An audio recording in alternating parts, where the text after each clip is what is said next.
Today, we're gonna be showing you New York's tiniest apartment. How much space would you be willing to sacrifice to live in downtown Manhattan? Today, we're gonna show you around a studio that's just 75 square feet and rents at $1,300 a month. We're getting a tour with a New York real estate pro. Make sure to watch till the end and tell us in the comments if you'd be willing to move in. Here we go.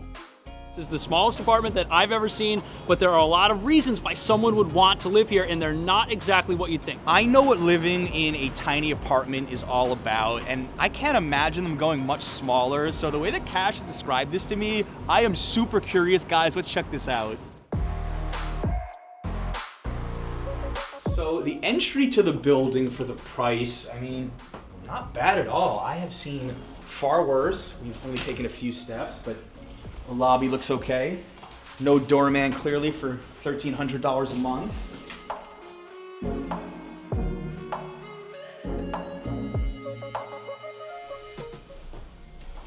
Wow. This is definitely the smallest apartment I've ever seen in New York City. No question. My first instinct is, this is like a college dorm room maybe? I remember when I was in school, a guy had a dorm room similar to this where he had the bed lofted up and a little workstation here. Problem is, like for me, I'm 5'10", I would always have to kind of bend. Like if you're short, this could be a good apartment for you. For me, this could be a little tough. One of the first things that stood out to me here in a positive manner is a refrigerator, especially at this price point.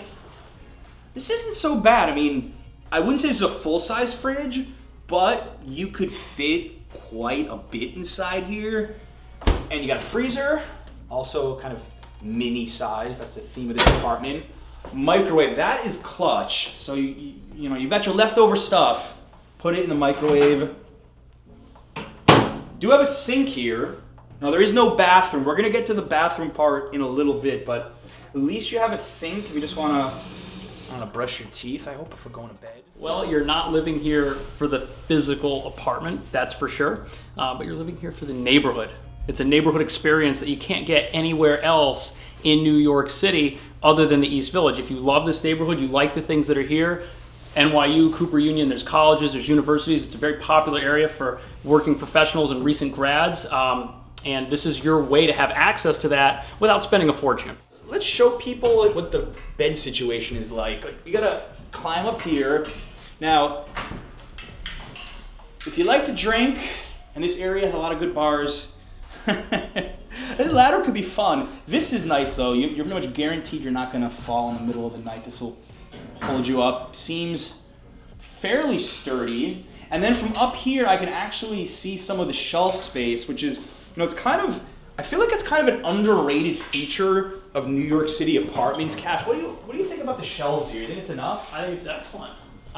You know, considering that the person that lives here isn't gonna have a lot of furniture to begin with, this is definitely enough for clothes and for all of your belongings that you might bring. But you've got the overhead storage here, you've got pantry space, and you've got a closet here with a nice rod for jackets and suits and things that you might need to hang. My suitcase is going up here. I've got a big bin with clothes from other seasons, and I think it actually has quite a bit of depth. I don't know, Ben, if you can move your camera up here to show people how much space. I mean, you do have great lighting. This is way more light than A, I expected for such a small place, and B, it's more light than I have in my apartment.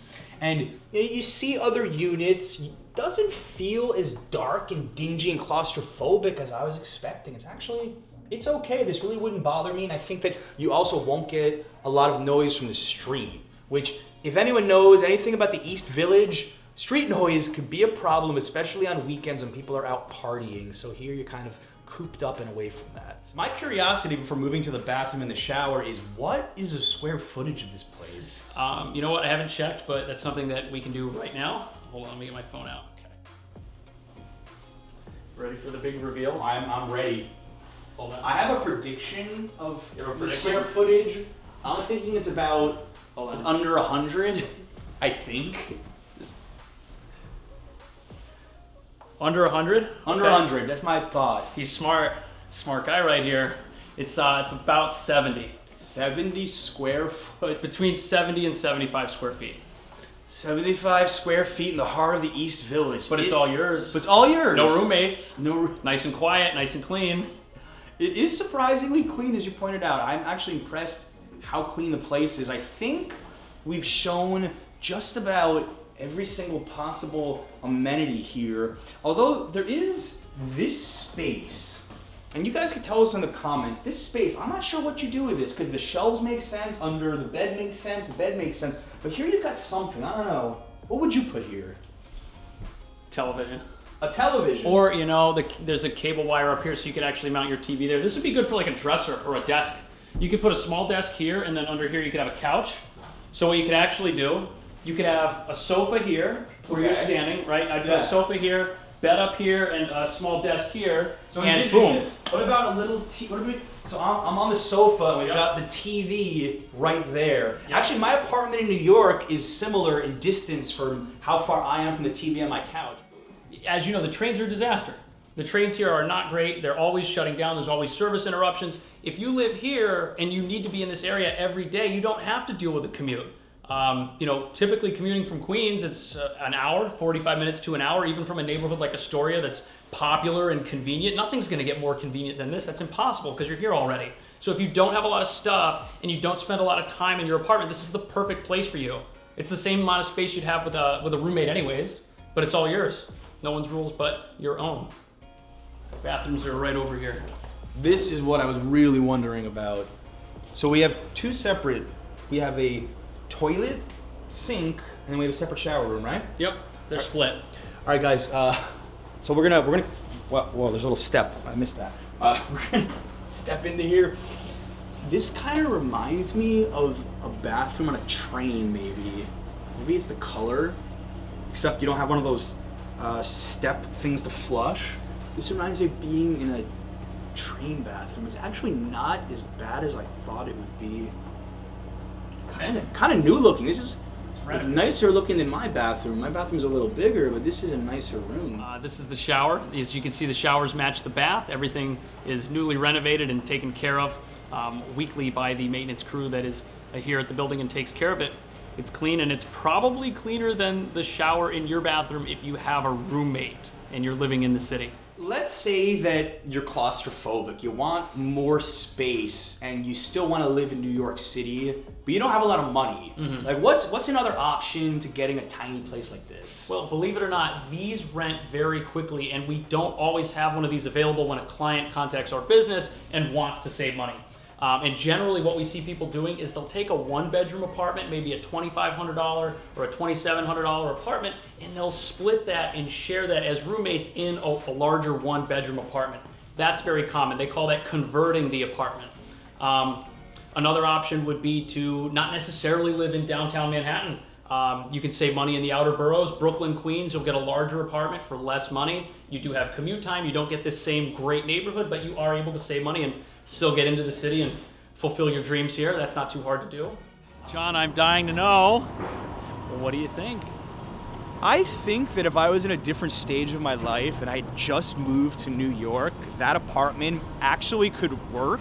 Because look where we are right now. This is the heart of the East Village. You've got nightlife, you've got karaoke, you've got Japanese food, yoga. Like, everything is at your doorstep. And for that price, you're saving money. I mean, no, it's not the most glamorous place, but I think you'd be very popular with your friends, and you'd have a lot of people coming over and crashing on the floor there, or that little couch, just for that location alone. It is a nice neighborhood. Cash, what's the number one piece of advice you'd give someone moving to New York who wants to find an apartment and not get ripped off? Look 30 days in advance.